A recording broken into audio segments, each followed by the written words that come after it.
Good morning, my friends. It's been a while since we shot the last video. Today, we're going to show you how to prune fig trees. I usually wait until the end of November because the tree will go dormant and it's ready to go. How can you tell if the tree is dormant and you can go ahead and prune it? First of all, you see all the leaves have fallen off the tree. There's no leaves left. You can see them here on the ground. The other thing is, take a look at the branches here and make sure they're brownish. That means they're going to sleep for the winter. And also check these existing figs on the tree. Just, if you touch them like this, they fall right off. I mean, that tells you the tree is ready to be pruned. Now, you could wait a little longer. I don't want to because we having snow coming in about 3-4 days, and I don't want the tree to be frozen, and it might cause a problem in the upcoming season. The other thing is, most of these branches you see are a new growth. If you look at the bottom, there's a lot of old growth that is dead. How can you tell? You simply reach over and grab it, pull on it. If it's ready to go, it'll just snap. If not, let it go. See this one here, snapped so easy.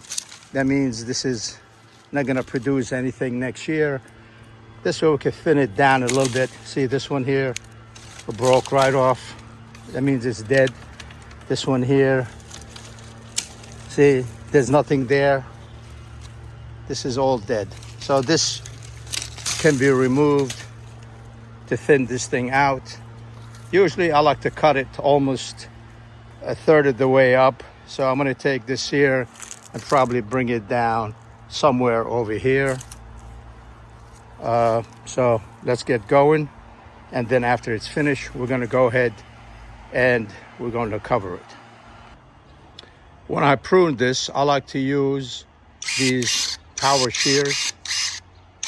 Very easy to use. They'll cut up to 1.5 inches. So I'm going to start over here, and you could see, boom, snaps it right off. And I simply go around and try to keep all the branches I cut around the same length. It doesn't matter if you go over or under, it's not going to make a big difference. But you could see how nice and easy this thing cuts. And just go all the way around the tree and keep cutting. What you see here is sticking out. And when you finish, you can go to the center and find more of those dead branches that we don't need anymore. Here's one right here.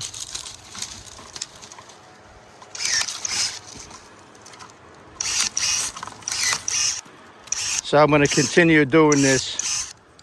Then we'll come back and take a look at it after it's finished.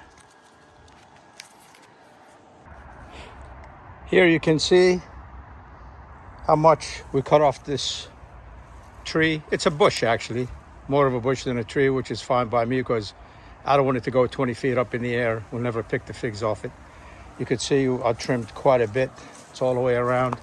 Now that we thinned it out a little bit, we're going to go in there in between and see anything that crosses over, like this here, this here, in between, this here. We'll kind of, trim it and clean it up a little bit. This one here. This way the tree has more room to grow in the spring and it'll expand even more. So we're going to go ahead and continue cleaning this up. One last thing is, I never remove the leaves in between. I'll leave the leaves in there because it would keep the tree warm during the winter season. And in the spring, I can go ahead and I'll pull the leaves out, blow them out of the way. But for now, we're going to leave it because it's good for the tree to keep it warm during the cold season. All right, guys, I'm finished pruning this thing. I took quite a bit of it off. I thinned it out. I removed a lot of the branches that were crossing. This way, it gives you a better growth next year. Also, a small tip for you. You could save some of the clippings you have if you choose to grow more trees. They're easy. Stick them in a pot, keep them indoors through the winter, and you'll have figs next year.